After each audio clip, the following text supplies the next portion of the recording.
సహోదరులందరికీ సహోదరులందరికీ నా హృదయపూర్వకమైన వందనాలు సమర్పిస్తూ ఉన్నాను.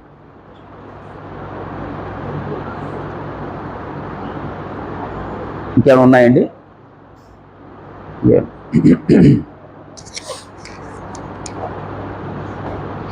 హెడ్డింగ్ చెరిపేసినట్టున్నారు. అంటే మనం ఈ ఆరాధనలో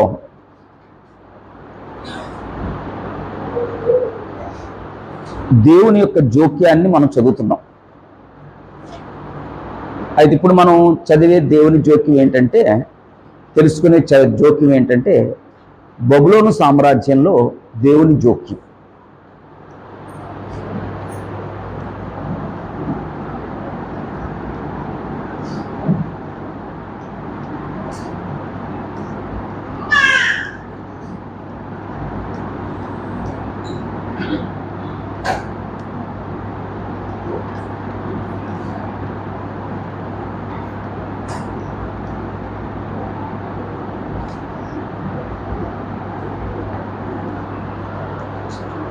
అంటే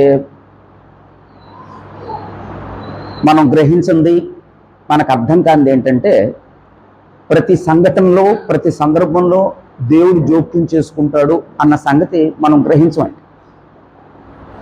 ఆ దేవుని జోక్యం గ్రహించకపోవటం బట్టే మనకందరికి ఒక ప్రశ్న వస్తుంది, నాకెందుకు ఇలా జరుగుతుంది, నాకే ఎందుకు ఇలా జరుగుతుంది అని ఓ మనిషి ప్రశ్న వేసుకుంటూ ఆ ప్రశ్నలోంచి వచ్చేదే నిరాశ, నిస్పృహ, అలాగే నిర్లిప్తత. అప్పుడు ఒకవేళ దేవుని జోక్యం తెలిస్తే ఆ సమయంలో కూడా ఒక మనిషి ఆనందంగా ఉంటాడు, ఆ సమయంలో కూడా దేవుని మీద ఆధారపడతాడండి. అందుకోసమేనండి ఈ పాఠం. అప్పుడు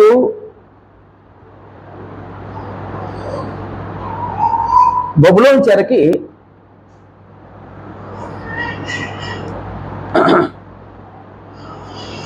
యూదులు వెళ్ళారు.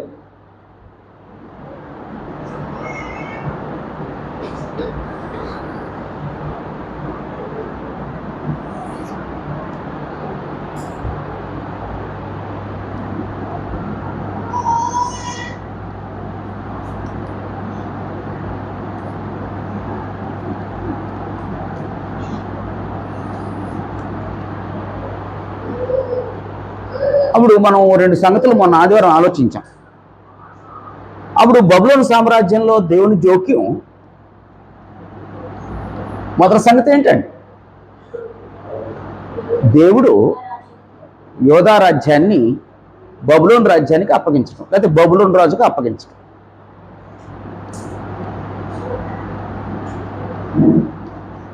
దేవుడు లేకపోతే వచనం వేద్దాం,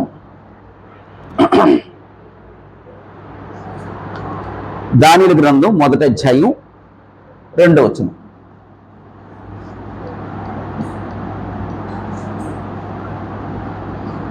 దేవుడు యోధా రాజ్యమును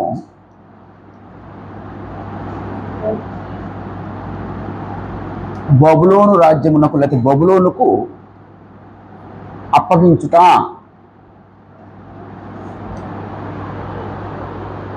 అంటే బబులోనీయులు యోధా వారి మీద దండెత్తారు.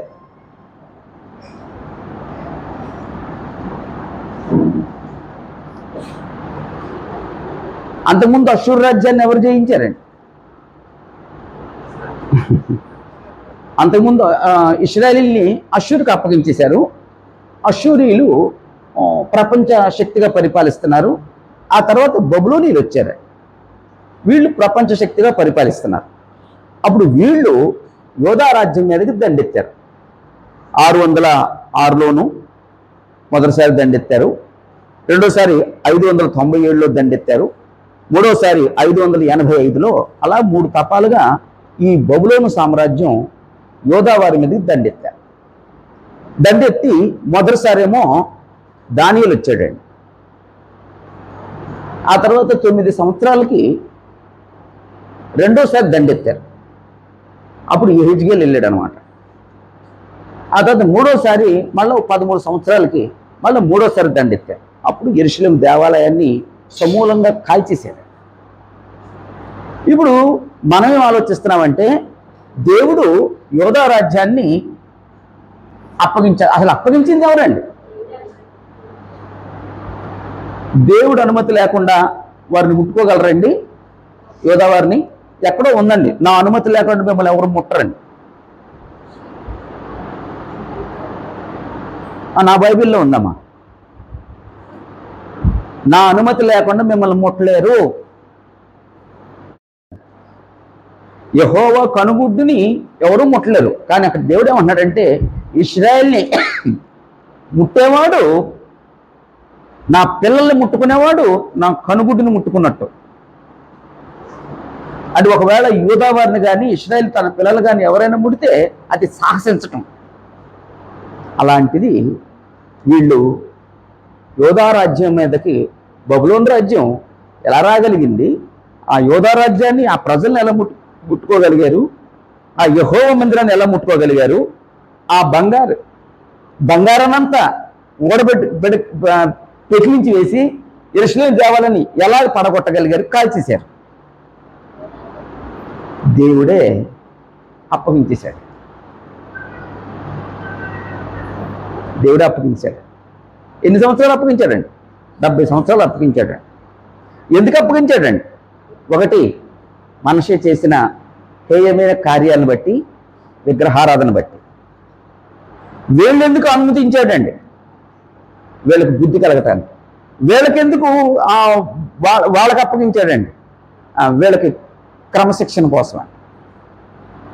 అలాగే అది మొదటి సంగతి మనకు అర్థమైంది. రెండో సంగతి, దానియేలు 1వ అధ్యాయం 9వ వచనం. దేవుడు నపుంసకుల అధిపతికి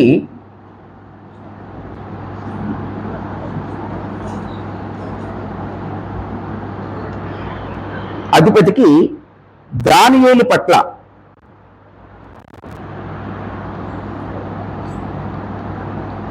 కటాక్షం అనుగ్రహించెను.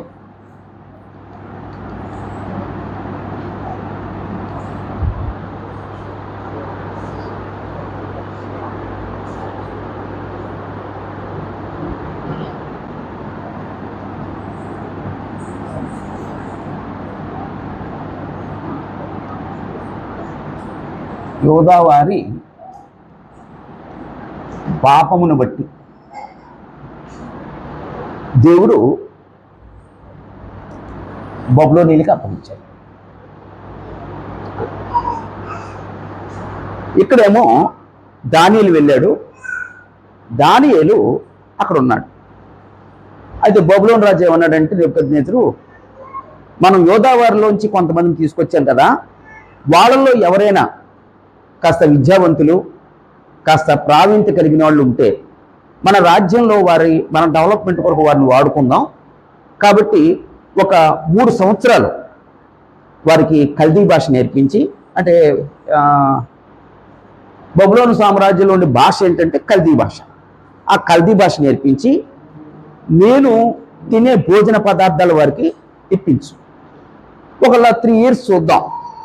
ఒకవేళ అందరి ముఖాల్లో ఎవరు బాగా తేటగా కనబడుతుందో, వర్చస్సుగా ఉంటుందో, వారిని నా సముఖం ముందు నిలబడేటట్లుగా వారిని నేను ఎన్నుకుంటాను అన్నాడు. అప్పుడు దానియేలు రిక్వెస్ట్ పెట్టుకుంటాడు. ఏంటంటే దానియేలు రిక్వెస్ట్, అయ్యా రాజుగారు భుజించే భోజనం మాత్రం మాకొద్దు, మాకు శాకధాన్యాలు ఇప్పించండి, మామూలు భోజనం ఇప్పించండి. ఒకవేళ మామూలు భోజనం ఇప్పించి ఒక 10 days మమ్మల్ని పరీక్షించండి, ఒక 10 days తర్వాత చూడండి. ఒకవేళ వీరందరూ ముఖాల కంటే మా ముఖాలు వికారంగా ఉంటాయా, ఓకే, లేదు అంటే మాకు ఈ శాకధాన్యాలు ఇప్పించండి అన్నారు. అప్పుడు ఈ నపుంసకుల అధిపతి ఏం చేయాలండి? మాకు రాజుగారు ఆజ్ఞించారు, నీ రిక్వెస్ట్ నేను అంగీకరించనని చెప్పాలని. కానీ ఆ సమయంలో దానియేలు పెట్టుకున్న రిక్వెస్ట్ని ఆ నపుంసకుల అధిపతి అంగీకరించాడు. కారణం ఏంటండి? అలా దానియేలు మీద కటాక్ష పుట్టించింది ఎవరండి? దేవుడండి. అంటే అక్కడ దేవుడి జోక్యం ఏంటండి? ఒక వ్యక్తి పట్ల కటాక్షం పుట్టింపజేసేది దేవుడే, ఒక వ్యక్తి మరొక వ్యక్తి ద్వారా కటాక్షం పుట్టింపకుండా చేసేది దేవుడే. మనం ఏం చేస్తామంటే వాళ్ళు మనతో ప్రేమగా ఉంటే ప్రేమగా ఉండాలి, వాళ్ళు మనం ద్వేషిస్తే ద్వేషించాలి, అది మన స్టాండర్డ్. దేవుడి జోక్యం ఏంటండి? ఎవరు మాట్లాడలేదు. ఒకవేళ వాళ్ళు నిన్ను ప్రేమిస్తున్నారు, నిన్ను కటాక్షిస్తున్నారు, నిన్ను గౌరవిస్తున్నారు, ఆహా దేవుడు నేను ఎక్కువగా ఆనందించి ఆయన కుమారుడుగా బ్రతకటానికి వాళ్ళ చేత నాకు ఈ గౌరవాన్ని కలగజేస్తున్నాడు. ఒకవేళ ఎవరైనా నన్ను గౌరవించట్లేదు, పలకరించటం లేదు, పట్టించుకోవటం లేదు, మనం అంటే ఇష్టం ఉండదు, మనం చూస్తేనే ముక్కిరుపు మూతిరుపు, అప్పుడేమనుకుంటామండి, అదిగో అసలు వాళ్ళకి ప్రేమ లేదు అని వాళ్ళు ద్వేషించకూడదు. ఒకవేళ దేవుడే నాకేదో నేర్పడానికి వాళ్ళని నా పట్ల విరోధులుగా పెట్టాడేమో, నన్ను ప్రేమించట్లేదేమో, ప్రేమించకుండా ఆయనే చేసాడేమో, ఒకవేళ నేను అతిశయించి గర్విస్తానేమో, అందుకని నాకు వాళ్ళ ద్వారా ఈ ముళ్ళు పెట్టాడేమో. అదండి దేవుని చెప్పి. అందుకే నేను చెప్పానండి, దేవుని జోక్యాన్ని ఆలోచించడం కొంచెం కష్టం అవుతుంది. ఇలా చదివినప్పుడు అప్పుడు మనకు అర్థం అవుతుంది. ఓకే, ఇప్పుడు 3వ పాయింట్.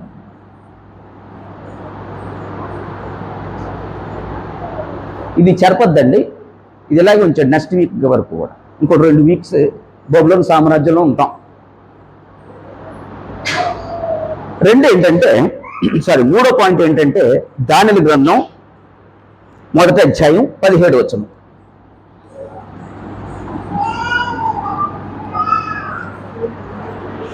ఆ 4 బాలుల సంగతి ఏమనగా, అంటే ఇప్పుడు దానియేలు చెరకు వచ్చినప్పుడు ఎంత వయసు ఉంటుందండి? అమ్మా, బాలుడు అనే మాట వాడాడండి, అంటే ఎవరిని దశ అండి? ఓ 17 వేసుకోవచ్చేమో, లేకపోతే 18 వేసుకోవచ్చేమో.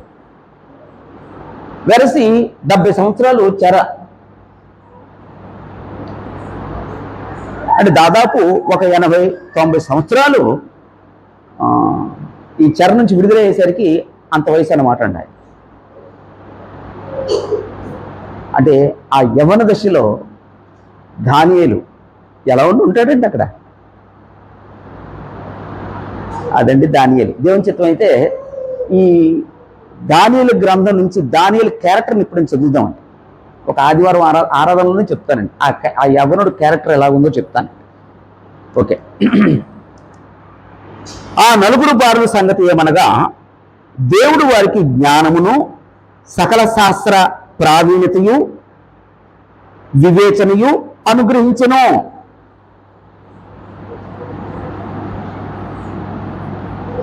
దేవుడు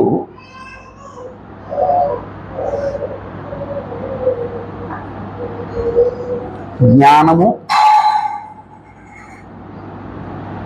సకల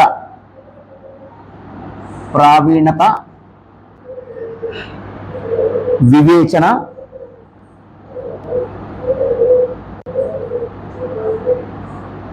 వారికి అనుగ్రహించెను.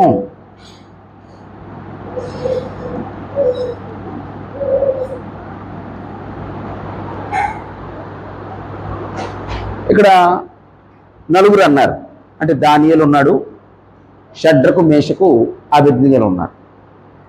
వీళ్ళకి దేవుడు ఏమనుగ్రహించాడండి? జ్ఞానాన్ని, సకల ప్రావీణ్యత, అన్నిట్లో ప్రావీణ్యత, అలాగే వివేచన. వివేచన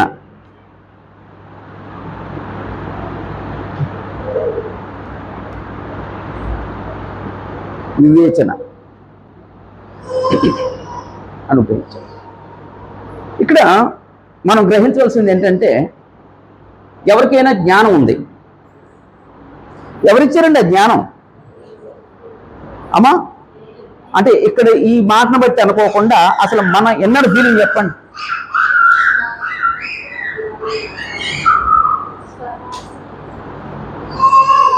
ఎన్నర్ ఫీలింగ్ చెప్పండి ఎవరైనా. అమ్మా నా సొంత జ్ఞానం అనుకుంటామండి. మనం అందరూ మాట్లాడే మాటల్లో నేను చాలా జ్ఞానవంతుని అనుకుంటామండి. నేను మాట్లాడే మాటల్లో నేను జ్ఞానవంతుని అనుకుంటానండి. నేను చేసే చేతల్లో నేను జ్ఞానవంతుని అనుకుంటానండి. అక్కడ ఎవరిని తీసేస్తానండి? ఆ దేవుడిని తీసేస్తానండి. ఆ జ్ఞానాన్ని ఎవరు ఇచ్చారండి? దేవుడిచ్చాడు. సకల ప్రావీణ్యత, సకల ప్రావీణ్యత అంటే స్కిల్. ఆ స్కిల్ ఎవరు ఇచ్చారండి? ఏదైనా నైపుణ్యాన్ని నువ్వు ఒక పని చేస్తున్నావు, ఆ పనిలో నీకు నైపుణ్యాన్ని ఉంది. ఆ నైపుణ్యత ఎవరిచ్చారండి? దేవుడిచ్చాడండి. లేదండి నేను చాలా స్మార్ట్, మరి ప్రతిదీ కూడా నేను ఇటు చూస్తే అట్టు పట్టేస్తాను. చాలామంది అంటారు కదండి, నేను అట్టు చూస్తే అట్టు పట్టేస్తాను, నాకు ఎవరంత పెద్ద చెప్పక్కర్లేదు, నేను చాలా ఏంటి స్మార్ట్గా ఉంటాను అంటారే. నువ్వు స్మార్టా? దేవుడు నీకు ఆ స్మార్ట్ని కలగజేశాడా? అదండి ఆ ప్రావీణ్యతని, సకల విద్యలో ప్రావీణ్యతని దేవుడు నీకు అనుగ్రహించబట్టి వచ్చిందంటే. వివేచన, వివేచన అంటే ఏంటంటే, వివేచన అంటే తెలివి. ఏదైనా పని చేసేటప్పుడు తెలివితో కొంతమంది చేస్తారు, కొంతమంది తెలివి తక్కువ పనులు చేస్తారు, కొందరు తెలివి గల వాళ్ళు చేస్తారు. ఆ తెలివి ఇచ్చింది ఎవరండి? ఆ వివేచన ఇచ్చింది ఎవరండి?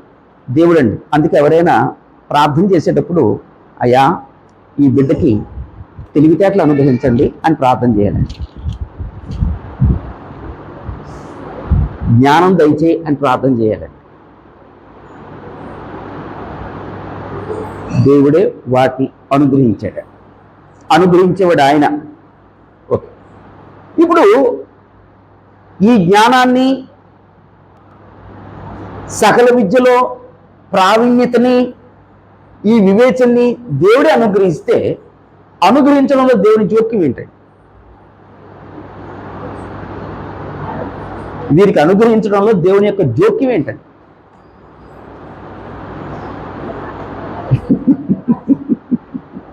అమ్మా చెప్పండి అమ్మా. Very good. దేవుని మహిమపరచాలి. అప్పుడు ఇక్కడ ఈ దానియేలు లేకపోతే ఇక్కడ ఉన్న వాళ్ళకి దేవుడు ఆ వివేచన, జ్ఞానము, ప్రావీణ్యత ఇచ్చిన తర్వాత వీళ్ళు ఎలా దేవుడిని మహిమపరుస్తారు? ఈ జ్ఞానాన్ని, ఈ తెలివితేటల్ని, ఈ వివేచనని, ఈ ప్రావీణ్యతని వీళ్ళు దేవుని మహిమ కొరకు వాడుకుంటారు అన్నమాట. దేవుడు మహిమపరచబడేటట్టు వాడుకుంటారండి. అందుకు దేవుడు ఇచ్చాడండి. ఇప్పుడు నెబుకద్నెజరుకు దేవుడు ఎవరో తెలుసండి? తెలియదండి. బబులోను సామ్రాజ్యం ఉన్న వాళ్ళకి యెహోవా ఎవరో తెలుసండి? తెలియదండి. వీళ్ళ ద్వారా ఇప్పుడు బబులోను సామ్రాజ్యానికి లేకపోతే నెబుకద్నెజరుకి దేవుడు ఎవరో తెలియజేస్తాడండి. అందుకు జ్ఞానం ఇచ్చాడండి, అందుకు తెలివితేటలు ఇచ్చాడండి, అందుకు సామర్థ్యం ఇచ్చాడండి.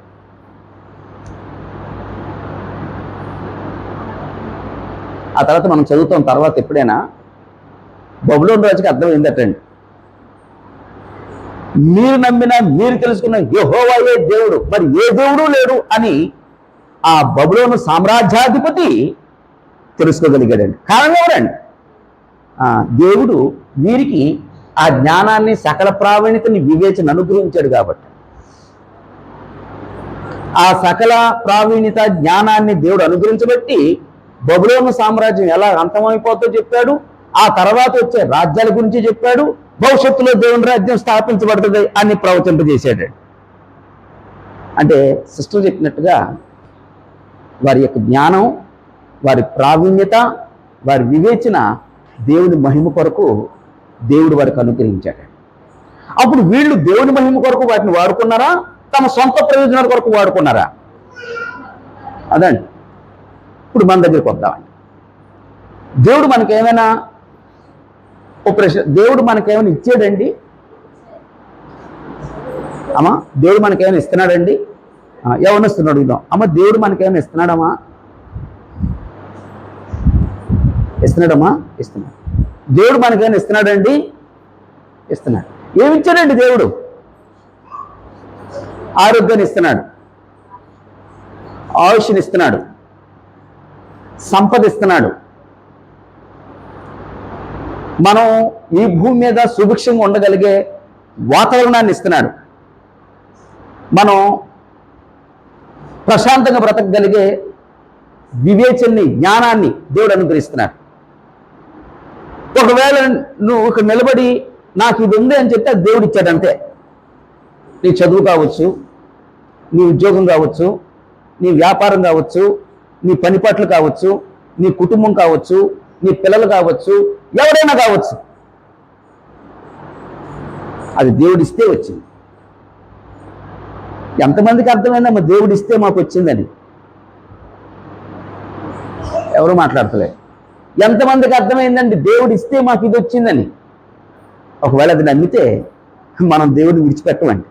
అది నమ్మితే మనం దేవుడికి దూరం అవ్వండి, దూరం అవ్వండి. రైట్. అప్పుడు దేవుడు నాకు ఇవన్నీ ఎందుకు ఇచ్చాడు? వీటన్నిటి దేవుడు నాకెందుకు ఇచ్చాడు? వీటన్నిటి ద్వారా దేవుడు మహింపరచబడాలి. నాకున్న జ్ఞానం దేవుడు మహిమపరచబడేటట్లుగా వినియోగించబడుతుందా? నాకున్న తెలివితేటలో దేవుడు మహిమపరచబడేటట్లుగా వినియోగించబడుతుందా? నాకున్న ధనం దేవుడు మహిమపరచబడేటట్లుగా వినియోగించబడుతుందా? నాకున్న ఆరోగ్యం, బలం, సామర్థ్యం దేవుడు మహిమపరచబడేటట్లుగా వినియోగించబడుతుందా?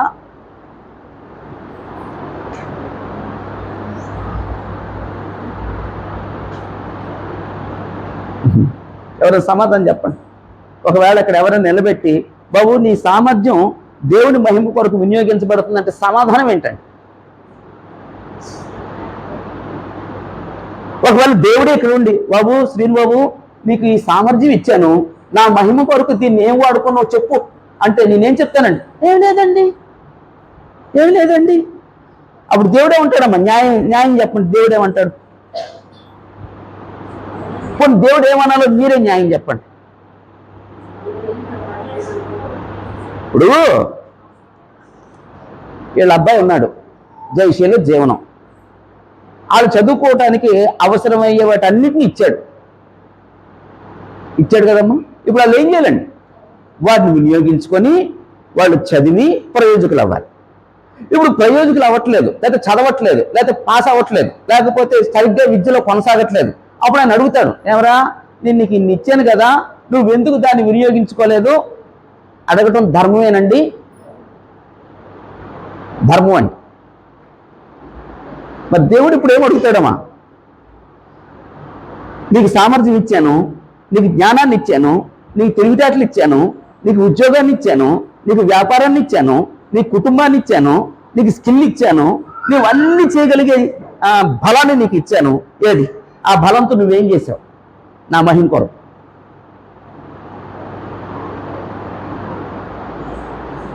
దేవుళ్ళు ఎక్కడ అడుగుతాడండి? అడగడండి? అడుగుతాడు. ఇప్పుడు యోసేపు ఉన్నాడు. యోసేపుని దేవుడు ఐగుప్తుకి తీసుకెళ్ళాడు. తీసుకెళ్ళాడండి? తీసుకెళ్ళాడు. ఐగుప్తుకి దేవుడు ఎందుకు తీసుకెళ్ళాడండి యోసేపుని?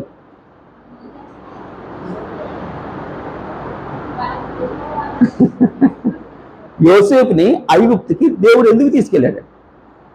మిమ్మల్ని అడగలేమా? మీరు ప్రత్యేకించబడిన వాళ్ళు.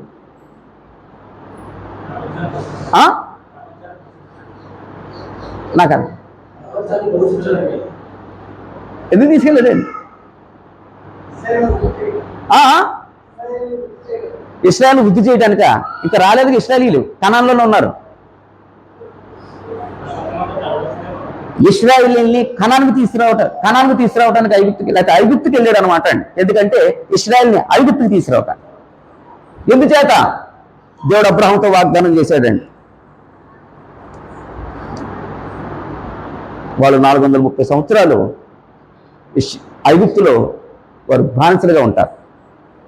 ఆ అమోరీల అక్రమం విస్తరింపజేసేంత వరకు వాళ్ళు ఐగుప్తులో ఉంటారు.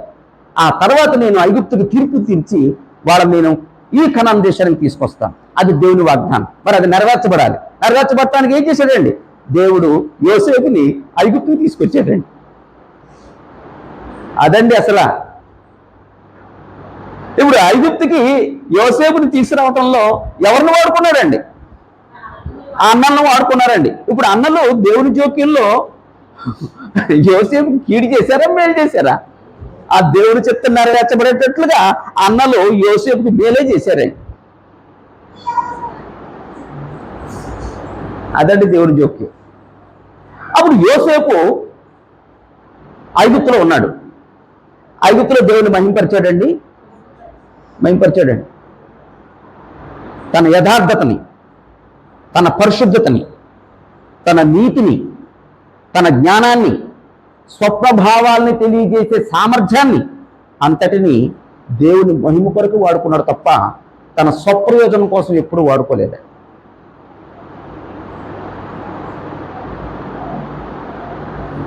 తన స్వప్రయోజనం కోసం ఎప్పుడు వాడుకోలేదు. ఈరోజు నాకున్న సామర్థ్యాన్ని నా స్వప్రయోజనం కోసం వాడుకుంటున్నానా, దేవుని మహిమ కొరకు వాడుకుంటున్నానా? అంతేనండి. మోషే ఉన్నాడు. మోషే ఐగుప్తులో జన్మించాడు. ఐగుప్తులో జన్మించిన తర్వాత ఇప్పుడు మోషే ఇశ్రాయేలుకి నాయకుడు అవ్వాలి. దేవుని జోక్యం ఏంటండి? ఒక 80 సంవత్సరాల ట్రైనింగ్ అవసరం ఉండ ఆ విషయంలో. ఆయన ఎవరికండి? మోషే. 40 సంవత్సరాలు ఏమో ఫరో కుమార్తె కుమారుడిగా పెరిగాడు. ఒక 40 సంవత్సరాలు ఏమో గొర్రెల కాపరిగా పెరిగాడండి. ఎందుకంటే ఈ 80 సంవత్సరాల ట్రైనింగ్ ఆయనకి భవిష్యత్తులో ఇశ్రాయేలుకి నాయకుడు అవ్వాలండి. ఆ 40 సంవత్సరాలు రాజకుమార్తె కుమారుడిగా ఎందుకు పెరగాలి? అసలు ఎప్పుడైనా ప్రశ్న వచ్చిందండి మీకు? అసలు ఫరో కుమార్తె కుమారుడిగా ఎందుకు పెరగాలనే ప్రశ్న వచ్చిందండి మీకు ఎప్పుడైనా? వచ్చిందా? వస్తే వచ్చిందని చెప్పండి, లేదంటే రాలేదని చెప్పండి. ఎందుకు పెరగాలండి? ఆయన సకల విద్యలు నేర్చుకోవాలి. ఎవరండి? మోషే. సకల విద్యలు నేర్చుకోవాలి. సకల విద్యలో ప్రావీణ్యత సంపాదించాలి. ఆ ప్రావీణ్యత సామాన్యంగా రాదు. అందుకు దేవుడు ఫరో ఇంట్లో పెట్టాడు. అది ఎందుకోసం? అతిశయించడానిక? వాటిని అనుభవించడానిక? ఈరోజు మనం చదువు దేనికోసం అనుకుంటామండి? ఎవరైనా కుక్క చెప్పండి, నువ్వు ఎందుకు చదువుకుంటున్నావు అని చదువుకున్న వాళ్ళని అడుగు, మీరు ఎందుకు చదువుకుంటున్నారు బాబు? ఉద్యోగం కోసం. ఉద్యోగం ఎందుకండి? చెప్పండి, ఉద్యోగం ఎందుకండి? బతకడం కోసం. ఇంకో మాట అనండి, బతకడం కోసం అనేది తీసి ఇంకోటండి, పొట్ట కోసం. అందుకే అనుకుంటామండి. కానీ మోషే అందుకు అనుకోలేదండి. ఈ ఫరో కుమార్తె కుమారుడిగా పెరగటానికి, నేను వీటిని అనుభవించడానికే నేను కుమారుడిగా పెరుగుతున్నాను. లగ్జరీగా బ్రతకడానికి కుమార్తె కుమారుడిగా పెరుగుతున్నాను. ఈ ఐగుప్తు యొక్క అధికారాన్ని సంపాదించడానికే నేను ఫరో కుమార్తె కుమారుడిగా పెరుగుతున్నానని మోషే అనుకున్నాడంటాడండి? అనుకోలేదండి. వాళ్ళండి నిజమైన క్యారెక్టర్స్.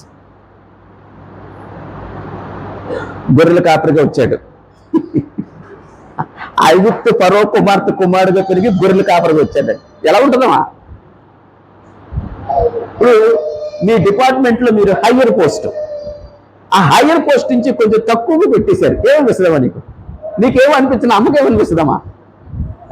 అదేంటి నా కూతుర్ని హయ్యర్ పోస్ట్ నుంచి కింద దించేశారు, వాడు ఎవడసలా అనిపిస్తుందమ్మా? అనిపిస్తుంది. ఇప్పుడు మోషే అనుకోలేండి, అనుకోలేదండి. దేవుడు ఏ స్థితిలో ఉంచాడో ఆ స్థితిలో ఆ సామర్థ్యాన్ని దేవుని మహిమ కొరకు వాడాడు. ఆ సామర్థ్యాన్ని అంతటినీ మోషే నాయకుడైన తర్వాత ఏం చేశాడండి? పూర్తిగా ఇశ్రాయేలుకి నాయకుడిగా ఉండి దేవుని మహిమపరచడానికే వినియోగించాడండి. ఆయన స్వార్థం ఉందండి? ఎలా చెప్పగలం? ఆయనలో స్వార్థం లేదండి.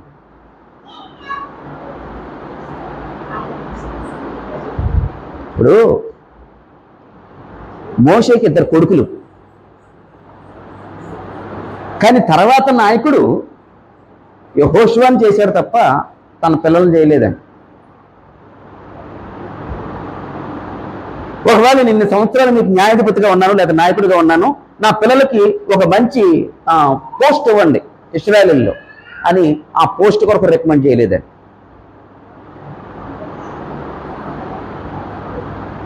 దేవుడు వారికి అనుగ్రహించిన జ్ఞానాన్ని కానీ, సామర్థ్యాన్ని కానీ, తెలివిని కానీ ఏదైనా సరే దేవుని మహిమ కొరకే వినియోగించుకున్నాడండి. అదండి ఈరోజు మనం దేవుని మహిమ కొరకు మనకున్న శక్తి సామర్థ్యాలు ఎలా వినియోగించబడుతున్నాయో ఒకసారి మీరు ఆలోచించండి.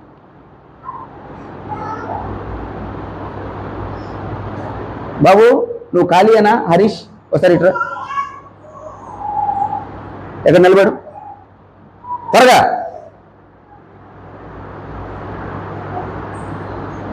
దేవుడు మీకు సామర్థ్యాన్ని ఇచ్చాడా, శక్తిని ఇచ్చాడా, తెలివిని ఇచ్చాడా, కుటుంబాన్ని ఇచ్చాడా, సంపాదన ఇస్తున్నాడా, ఉద్యోగాన్ని ఇచ్చాడా, ఆయుష్ ఇచ్చాడా? నువ్వు రాకు. వీటన్నిటిని దేవుడు ఇచ్చాడు. ఈ సామర్థ్యాన్ని దేవుని మహిమ కొరకు మీరు వినియోగిస్తున్నారా?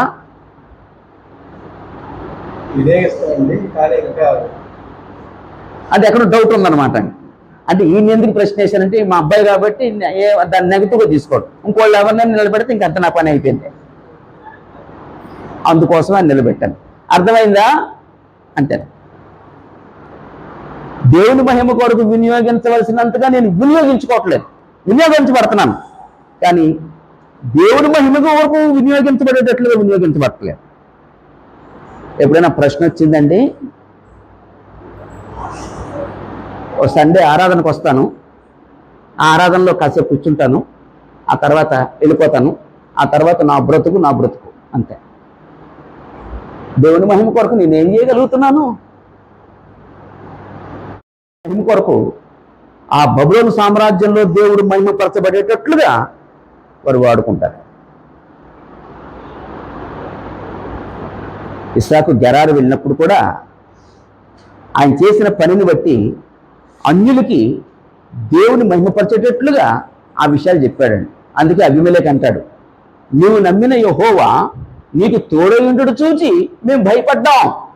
అబీమెలెకు తెలుసు యెహోవా పేరు ఎలా తెలిసింది? ఆ ఇస్సాకు చెప్పబట్టాడు. ఇస్సాకు ఏం చెప్పుకుంటాడు? అయ్యా నా సామర్థ్యాన్ని బట్టి నేను ఇంత గొప్పడవలేదు, నా సామర్థ్యాన్ని బట్టి 100 పంట పండలేదు, నా సామర్థ్యాన్ని బట్టి నేను ఎక్కడున్నా దేవుడు నన్ను అభివృద్ధి పరుస్తున్నాడు, నేను కాదు, నా కాలు కాదు, నా చెయ్యి కాదు. ఆ మాట ఎవరంటారండి? దేవుడు ఎరగనోడు అంటాడు. ఇప్పుడు మనం అంటాం మీ హస్తవాసి చాలా మంచిదండి. ఆఖరికి డాక్టర్ దగ్గరికి వెళ్ళేటప్పుడు కూడా ఆయన హస్తవాసి చాలా మంచిదండి, ఆయన చెయ్యేస్తే తగ్గిపోద్దండి.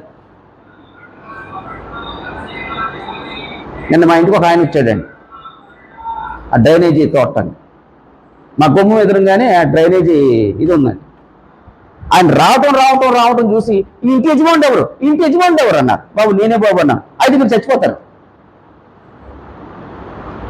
ఏమన్నా బాబు ఎలా చచ్చిపోతాను? అదే డ్రైనేజ్ ఉంది అక్కడ, అది ఉండకూడదు, తీసేయండి, ఒక్క వరపు కూడా ఉండకూడదు.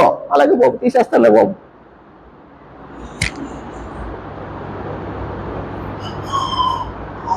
ఆ గొయ్యి నన్ను చంపేద్దండి. ఈ ప్రాణం ఇచ్చింది ఎవరండి? ఆయుష్ ఇచ్చింది ఎవరండి? ఇలా మనం ఎన్నోసార్లు ఓకే.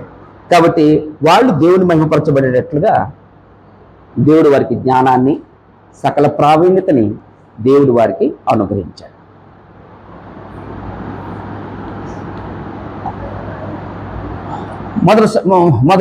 దానియేలు గ్రంథం 1వ అధ్యాయం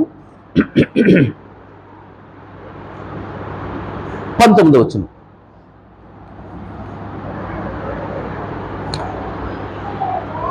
రాజు వారితో మాట్లాడగా వారందరిలో దానియేలు, హనన్య, మిషాయేలు, అజర్యా వంటి వారెవరూ కనబడలేదు గనక వారే రాజు సముఖమున నిలిచిరి. దేవుడు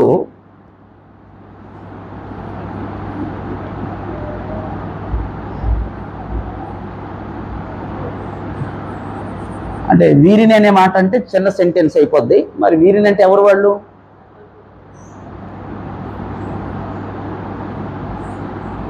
దానియేలుని అక్కడ ఉన్న మాట వాడదాం. దానియేలు, హనన్యా, మిషాయేలు,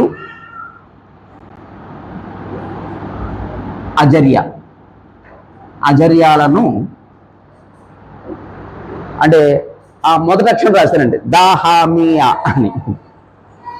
దానియేల్ని, హనన్యాని, మిషాయేల్ని, అజర్యాలను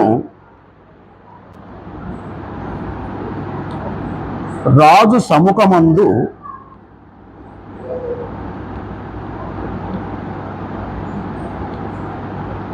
నిలబెట్టుట.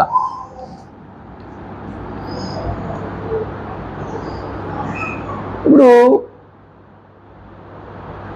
బబులోనికి ఎంతమంది వచ్చారండి? చాలా మంది వచ్చి ఉంటారండి. రాజుగారి దగ్గర నిలబడగలిగేటట్లుగా ఆ ఆహారాన్ని ఇచ్చి ఆ 3 సంవత్సరాలు వారిని టెస్ట్ చేయమన్నాడు కదండి. అందులో ఈ నలుగురైనా ఇంకా చాలా మంది ఉంటారండి. అప్పుడు వీళ్ళేమో శాకధాన్యాదులు తిన్నారు. ఆ టైం వచ్చింది, రాజుగారి దగ్గర నిలబడే టైము. అందరితో పాటు వీళ్ళు కూడా ఉన్నారండి. అప్పుడు రాజు చూసిన తర్వాత రాజు ఏమంటున్నాడు చూడండి. రాజు వారితో మాట్లాడగా వారందరిలో, అంటే చాలా మంది ఉన్నారు, వారందరిలో మాత్రం నలుగురే సెలెక్ట్ అయ్యారు. ఆ నలుగురు ఎవరండి? దానియేలు, హనన్యా, మిషాయేలు, అజర్యా. బాబోయ్. అప్పుడు వీళ్ళతో మాట్లాడినప్పుడు వీళ్ళంటి వారు ఎవరూ కనబడలేదట అండి. అంటే వాళ్ళ జ్ఞానం కానీ, వాళ్ళ మాటలో చూపించే ప్రావీణ్యత కానీ, వారి వివేచన అక్కడున్న వారిలో ఎవరిలో కనబడలేదండి. అప్పుడు ఆ నలుగురిని సెలెక్ట్ చేశారు. గనుక వారే రాజు సముఖమున నిలిచిరి. అంటే ఇప్పుడు బబులోను రాజు దగ్గర ఈ నలుగురిని నిలబెట్టింది ఎవరండి? వాళ్ళ జ్ఞానం నిలబెట్టిందా? వారి తెలివితేటలను నిలబెట్టాయా? వారి ప్రావీణ్యత నిలబెట్టిందా? వారి వివేచన నిలబెట్టిందా? వీటిని అనుగ్రహించిన దేవుడు నిలబెట్టాడా? దేవుడే ఆ రాజు సముఖం ముందు నిలబడేటట్లుగా దేవుడు చేశాడు. అప్పుడు ఎందుకు రాజుగారి సమూహం ముందు వీళ్ళు నిలబడేటట్టుగా దేవుడు చేశాడు? ఎందుకు దేవుడు ఆ సంస్థానంలో వారిని ముఖ్యులుగా ఉంచాడు? దేవుడు ఎందుకు వారిని ఆ బబులోను సామ్రాజ్యంలో అందరికంటే హెచ్చించాడు? అతిశయించడానికా? గర్వించడానికా? మరి దేనికండి? అక్కడ ఉండి వాళ్ళు ఏదో దైవ కార్యం జరిగించాల భవిష్యత్తులో. ఆ దైవ కార్యం జరిగించడానికి దేవుడు వారిని నిలబెట్టాడండి అక్కడ. అది జరగటానికి దేవుడు వీరిని ఆ స్థానంలో నిలబెట్టాడు. ఈరోజు మనల్ని కుటుంబంలో ఒక యజమానిగా నిలబెట్టాడు నిన్ను. ఒక కుటుంబంలో తండ్రిగా నిలబెట్టాడు నిన్ను. ఓ కుటుంబంలో తల్లిగా నిలబెట్టాడు నిన్ను. ఓ కుటుంబంలో భర్తగా నిలబెట్టాడు నిన్ను. ఓ కుటుంబంలో భార్యగా నిలబెట్టాడు. సంఘంలో ఒక అవయవంగా దేవుడు నిలబెట్టాడు నిన్ను. ఎందుకు నిలబెట్టాడు?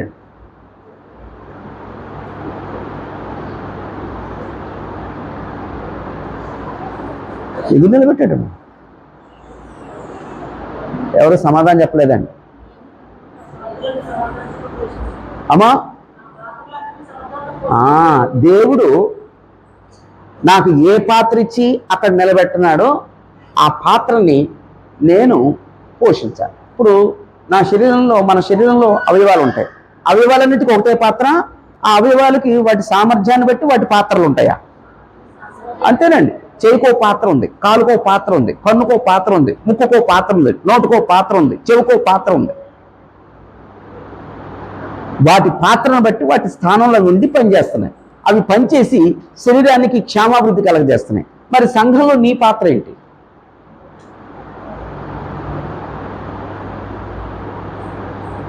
ఎవరైనా చెప్పండి. సంఘంలో నీ పాత్ర ఏంటి? సంఘంలో మన పాత్ర ఏంటి? చందాలు ఎక్కడుతున్నాను అనకండి. చందాలు ఎక్కడుతున్నానండి.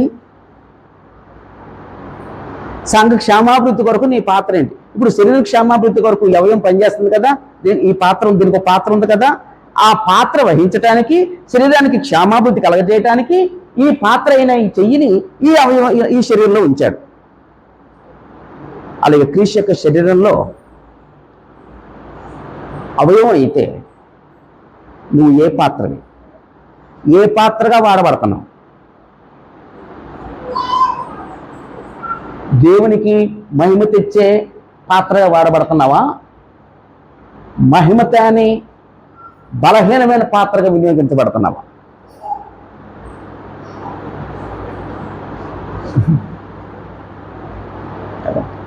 మనకు అది అర్థం కావట్లేదండి. నాది ఏ పాత్ర అనేది అర్థం కావట్లేదండి. నా కుటుంబంలో నా పాత్ర ఏంటో అర్థం కావట్లేదండి. భారీగా నా స్థానం ఏంటో అది అర్థం కావట్లేదండి. కొన్నిసార్లు ఆ స్థానాన్ని మరిచి, ఆ పాత్రను మరిచి ఎక్స్ట్రా చేస్తామండి. అది తప్పండి. ఇప్పుడు ఈ చెయ్యి పాత్ర, ఈ చెయ్యి నేను కాలు పాత్ర పోషిస్తానంటే కుదురుద్దండి.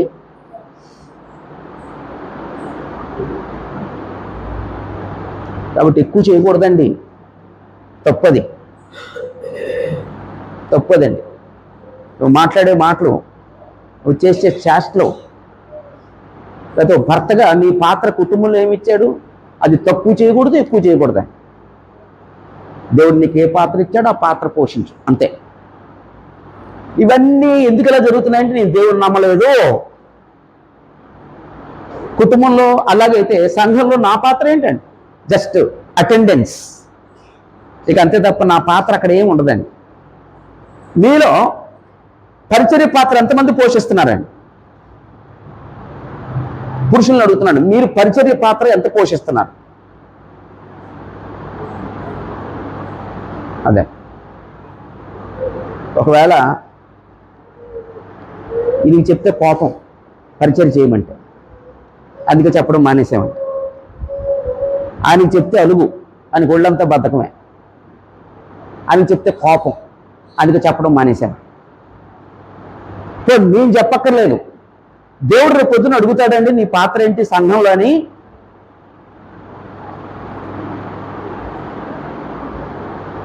అదండి సంఘంలో ఎవరి పాత్ర, నా పాత్ర ఏంటి సంఘంలో, అదండి. అందుకు నేను నిలబెట్టాడండి సంఘంలో. ఇప్పుడు ఇంతమందిని నిలబెట్టగా కేవలం ఈ నలుగురిని ఎందుకు నిలబెట్టాడండి?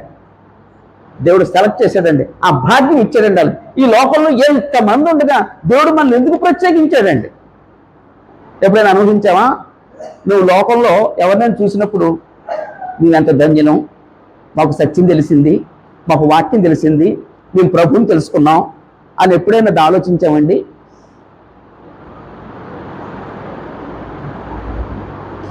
అది ఆలోచిస్తే అప్పుడు ఆయన పాత్రలుగా వాడబడతామండి. నేను ఎందుకు నియమించాడో ఆ పాత్ర కొరకు నువ్వు వాడబడతామండి. ఇక్కడ వీళ్ళు ఎందుకు నిలబెట్టాడండి? దేవుడు మహిమపరచబడే పాత్రగా ఈ నలుగురు వాడబడాలి. ఆ బబులోను రోజుకు తెలియాలి యెహోవా దేవుడు ఎవరో, ఆ బబులోను సామ్రాజ్యానికి తెలియాలి యెహోవా దేవుడు ఎవరో, అధికారాలన్నీ ఆయన చేతిలో ఉన్నాయని అన్న అవగాహన వాళ్ళకి కలగాలి, ఆలోచన కలిగించాలి.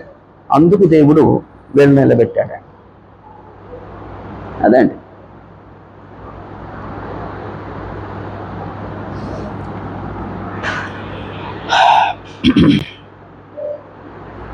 ఇరవై వచనం, రాజు వీరి యొద్ద విచారణ చేయగా జ్ఞాన వివేకము వివేకముల సంబంధమైన ప్రతి విషయంలోనూ వీడు తన రాజ్యమన్నంతటి నుండి శకునగాండ్రి కంటేను గాఢ విద్య గలవారందరికంటేను 10 అంతులని శ్రేష్ఠులని తెలియబడెను. దానియేలు 1వ అధ్యాయం 20వ వచనం.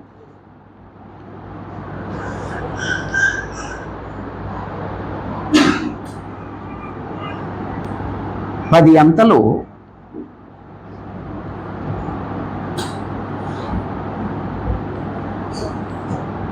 శ్రేష్ఠులుగా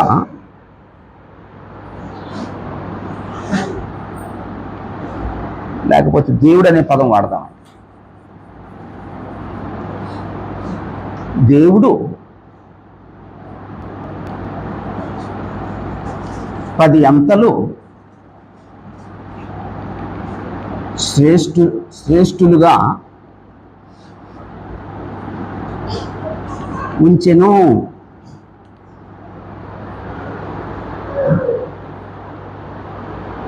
అంటే దేవుడు వీరిని ఎంత హెచ్చించాడంటే, ఈ బబులోను సామ్రాజ్యాధిపతి అయిన నెబుకద్నెజరు చూశాడట. ఆ దేశంలోనే శకునగాండ్రులు ఉన్నారు, ఆ దేశంలో కూడా జ్ఞానులు ఉన్నారు, ఆ దేశంలో కూడా చాలా మంది ఉన్నారు.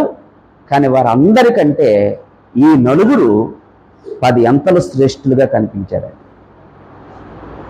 అలా 10 అంతలు శ్రేష్ఠులుగా వారిని ఆశీర్వదించింది ఎవరండి? దేవుడండి. దేవుడండి.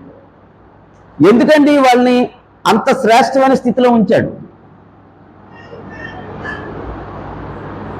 ఎందుకని వారిని దేవుడు అంత శ్రేష్టమైన స్థితిలో ఎందుకు ఉంచాడు? నాకు అర్థం కాదు. నాకు ఎవరైనా చెప్పండి సమాధానం. ఎందుకని వారిని 10 అంతలు శ్రేష్ఠులుగా వారిని హెచ్చించాడు? అమ్మా, దేవుని క్రియ జరగాలి, దేవుని కార్యం జరగాలి, దేవుడు వారి ద్వారా ఏదో మహిమపరచబడాలి. అందుకు వారిని ఆ శ్రేష్టమైన స్థానంలో ఉంచాడు అన్నమాట. ఒకవేళ వీళ్ళు ఆ స్థానాన్ని పొందిన తర్వాత, ఆ శ్రేష్ఠులుగా ఉన్న తర్వాత వీళ్ళల్లో అసహించే ప్రమాదం ఉంటుందేమో. దేవుడు జోక్యాన్ని ఆలోచించే వ్యక్తి అది ఉండదండి. మనం చాలాసార్లు మనం కొన్ని మాటలు మాట్లాడేటప్పుడు మనమే సూపర్ మ్యాన్ లేకపోతే మనమే సూపర్ ఉమెన్ అని మాట్లాడుకుంటామండి. కాదండి. దేవుడు ఒకవేళ ఆ ఎదుటి వ్యక్తి కోసం దేవుడు అనే పదం వాడినా మన మనసులో మాత్రం నేనే అనే భావం ఉంటుందండి. చాలా మంది ఆ మనసులో నేనే అనే భావం ఉన్నప్పుడు మనం మాట్లాడే మాటల్లో ఆ ధోరణిలోనే తెలుస్తుందండి. నేనే అనే భావంతో మాట్లాడుతున్నావా లేకపోతే దేవుడు అనే భావంతో మాట్లాడతామని తెలిసిపోతాయి. అంతేనండి. పిల్లలు చదువుకుంటున్నప్పుడు, ఎగ్జామ్స్ రాస్తున్నప్పుడు వాళ్ళు ప్రార్థన చేసుకొని వెళ్తారండి. నువ్వు ప్రతి ఎగ్జామ్కి నాకు ప్రేయర్ చేసి, సాహిత్య ప్రతి ఎగ్జామ్కి నాకు ఫోన్ చేసి ప్రేయర్ చేయించుకునేది. ఆ ప్రేయర్లో ఉంటే మాట్లాడేవాడిని అండి దేవుడితో.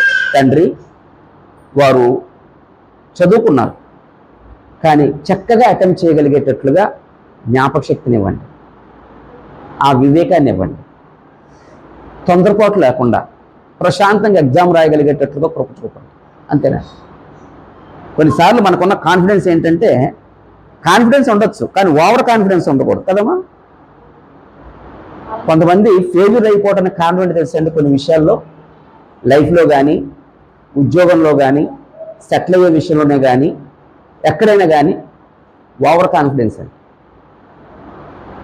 కాన్ఫిడెన్స్ ఉండు కానీ ఓవర్ కాన్ఫిడెన్స్ ఉండకూడదండి. నాకెంత ఇది, నేను చేసేస్తాను, నేను చదివేస్తాను, నేను చదివేసినయే రాసి ఆకలి పడేస్తాను అన్న ఓవర్ కాన్ఫిడెన్స్ ఉంటే ఏమవుద్దండి? ఉండకపోద్దండి. కాబట్టి అక్కడ ప్రార్థనలో తండ్రి నేను అటెంప్ట్ చేయగలిగేటట్లుగా నాకు జ్ఞాపక శక్తిని, నాకు జ్ఞానాన్ని దయచేయి అని ప్రార్థన చేసుకుంటారు. ఎందుకనండి? వాళ్ళు చదువుకున్నారు కదా, వాళ్ళు రాసేస్తారుగా. అయినా సరే దేవుడు వారికి ఆ సమయంలో సహాయం చేయాలి. ఇక్కడ శ్రేష్ఠులుగా వారిని దేవుడు ఎందుకు ఉంచాడంటే, భవిష్యత్తులో బబులోన్ అంతట్లో దేవుడే మహింపరచబడాలి. అందుకు దేవుడు వారిని శ్రేష్ఠులుగా నిలబెట్టాడు. ఇప్పుడు మనం శ్రేష్ఠులమేనండి? ఎవరైనా ఒక ముక్క చెప్పండి. మనం శ్రేష్ఠులమేనా? శ్రేష్ఠులమే. ఎంత శ్రేష్ఠులం? ఎంత శ్రేష్ఠులు అంటున్నానండి. యేసే చెప్పారు, ఆకాశ పక్షుల కంటే శ్రేష్ఠులు, ఈ సృష్టి కంటే శ్రేష్ఠులు. అదే ఆ శ్రేష్టమైన ఆ భాగ్యం దేవుడు మనకే ఇచ్చాడండి. లోకంలో ఉన్నవారి కంటే శ్రేష్ఠులమా? క్రీస్తులో ఉన్నవారు ఉండటం శ్రేష్టమా? క్రీస్తులో ఉండటం శ్రేష్టం. క్రీస్తులో ఉంచి మన శ్రేష్ఠులుగా ఉంచాడండి. ఈ శ్రేష్టమైన భాగ్యాన్ని దేవుడు మనకు ఎందుకు ఇచ్చాడండి? నేను మన ఏదో గుంటూరు వెళ్తున్నాను మీటింగ్. ఆ బస్ స్టాండ్లో చూస్తే ఆ పిల్లలు చూశానండి. కొంతమంది పిల్లలు సరైన బట్టలు లేవు, వాళ్ళు అడుక్కుంటున్నారండి.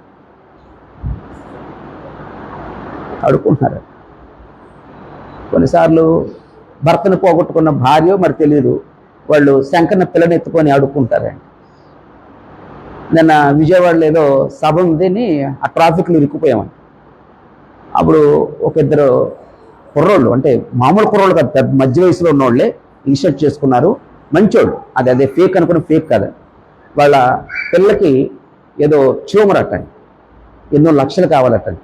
ఆ బస్సులో ఉన్న వాళ్ళందరినీ అడుక్కుంటున్నారు, అయ్యా ఏదైనా సహాయం చేయండి. ఇలాంటి పరిస్థితులు మనం చూస్తున్నప్పుడు ఎప్పుడైనా నాయనా మీరు మమ్మల్ని అలా ఉంచలేదు, మమ్మల్ని శ్రేష్టమైన స్థితిలోనే ఉంచావు అని ఎప్పుడైనా అనుకున్నామా?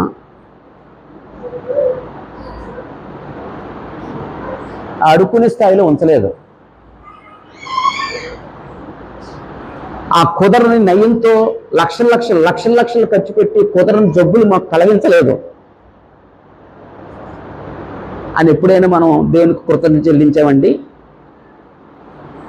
కొంతమంది భర్తను చూస్తే భార్యని ఏడిపించుకు తినేసి తన్నేసి హింసించే భర్తలు ఉంటాయి. నిన్ను ప్రేమించే భర్త, నీకు లోబడే భర్త నీకు దొరికినందుకు చెప్పిన కృతజ్ఞత చెల్లించావా?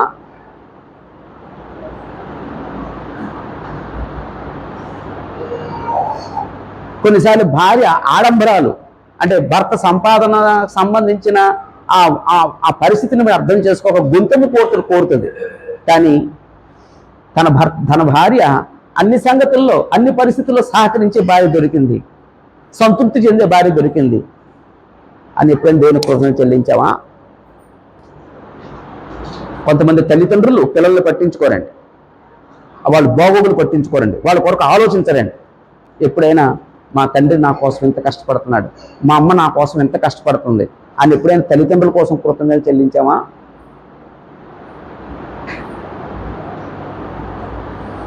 కొంతమంది పిల్లలు తిరుగుబాటు చేసే పిల్లలు ఉన్నారండి. అమ్మని దూషించి, అమ్మని తిట్టి, నాన్నని తిట్టి పిల్లలు సహకరించిన వాళ్ళు ఉన్నారండి.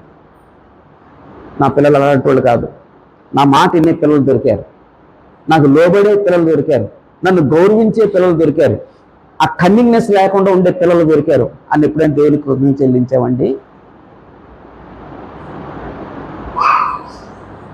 అదే ఇంకా మన బ్రతుకు ఎలా ఉంటుందంటే ఇంకేదో మనకు లేదు. ఒకవేళ దేవుడు అక్కడ కనబడ్డా ఏమి ఇచ్చావు నాయన మాకు అంటామండి. మన స్థాయి అదండి. మనం ఎంత శ్రేష్ఠులమో అసలు అర్థమవుతుందామా? కొంతమంది ఆ శ్రేష్టమైన ఆ పరిస్థితిని కాలదన్ని మూర్ఖంగా ప్రవర్తిస్తారండి. అజ్ఞానం అండి, అది అవివేకం అండి. సమయన మూర్ఖత్వాన్ని విడిచిపెడదాం. దేవుడు మనకి ఇచ్చిన శ్రేష్టమైన ఆ స్థితిని చూసి దేవుని మహింపరుద్దాం. ఒకవేళ ఒక మాట అంటున్నాను, మీ దగ్గరికే వచ్చి నేను వాక్యం చెప్పకుండా, మీరు కన్వర్ట్ అవ్వకుండా, మీరు క్రీస్తు సంఘంలో ప్రవేశించకుండా ఉంటే మీరు ఎవరండి? శ్రేష్ఠులండి? నేనెవరినండి? నేను శ్రేష్ఠుడండి. ఎప్పుడైనా నాకు దొరికిన ఈ భాగ్యాన్ని బట్టి నేను దేవుని స్తుతులు చెల్లిస్తున్నానా? క్రీస్తు సంఘాన్ని బట్టి అతిశయిస్తున్నానా? వాక్యాన్ని బట్టి అతిశయిస్తున్నానా? బోధన బట్టి అతిశయిస్తున్నానా? ఇంకో మాట చెప్తాను, నా గురించి చెప్తున్నాను అనుకోకూడదు, చెప్తాను. మా బోధకుడు మమ్మల్ని ఆశించడం, మా బోధకుడు మమ్మల్ని బాధపెట్టడం, మా బోధకుడు మాకు వాక్యం నేర్పిస్తాడు అని ఎప్పుడైనా మనం దేవునికి స్తుతులు చెల్లించామా?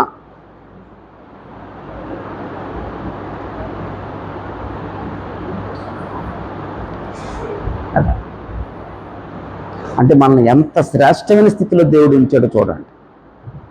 నీకంటే లేమిలో బతుకుతున్న వాళ్ళని ఎప్పుడైనా నువ్వు చూసావా? మనం ఇప్పుడు ఎవరిని చూస్తామండి? ఓ మాట చెప్పండి, పొద్దున్నే మనం ఏమి తినకుండా వచ్చాం, యథార్థంగా మాట్లాడుకుందాం దేవుని సంధిలో ఉంది. అమ్మా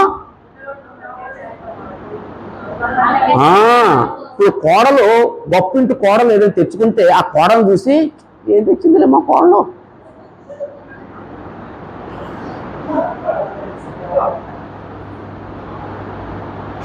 ఎంతసేపు వాళ్ళతో పోల్చుకుంటామండి, ఆ లేనోళ్ళతో పోల్చుకోమండి. అందుకే మనలో ఆ తృప్తి అనేది లేదండి. ఇంకేదో నిరాశ, ఇంకేదో అసంతృప్తి. ఉన్న జీవితంతో ఆనందించకుండా, ఉన్న జీవితంతో సంతృప్తి చెందకుండా, లేని దాని కొరకు ఆశించి జీవితాన్ని నరకమయం చేసుకునే వాళ్ళు ఎంతోమంది ఉన్నారండి. ఆ శ్రేష్టమైన భాగ్యాన్ని, శ్రేష్టమైన స్థితిని మర్చిపోయిన వాళ్ళు అంటాడు. అలా ఈ విధంగా బబులోను సామ్రాజ్యంలో దేవుని జోక్యాన్ని, దీని అంతటి వెనక దేవుడు ఉన్నాడమా? అసలు కథానాయకుడు ఎవరండి? దేవుడే. దానియేలు కాదు హీరో, దేవుడే హీరో. అదే ఇక్కడ మొదటి అధ్యాయంలో దేవుని జోక్యం చేసాం, అలాగే 5 అధ్యాయాల్లో కూడా దేవుని జోక్యం చూద్దాం. అర్థమైంది కదమ్మా? ఇక్కడ మొదటి అధ్యాయంలో దేవుని జోక్యం ఏంటంటే, దేవుడే యోధా రాజ్యాన్ని బబులోను రాజుకి అప్పగించాడు. దేవుడు నపుంసకుల అధిపతికి దానియేలు పట్ల కటాక్షం అనుగ్రహించాడు. దేవుడు వీరికి జ్ఞానాన్ని, సకల ప్రావీణ్యతను, వివేచనని వారికి అనుగ్రహించాడు. దేవుడు దానియేలుని, హనన్యాని, మిషాయేల్ని, అజర్యాలను రాజు సముఖమందు నిలబెట్టాడు. దేవుడు వారికి 10 అంతల శ్రేష్ఠులుగా బబులోను సామ్రాజ్యంలో ఉంచాడు. దీనంతటి వెనక దేవుని జోక్యం ఉంది. మనంతటి వెనక దేవుని జోక్యం ఉంది, ఉంటుంది. ప్రతి సంఘటనలో, ప్రతి సందర్భం. ఆ తర్వాత విషయాలు కూడా దేవుని చిత్తమైతే చదువుదాం. అందరికీ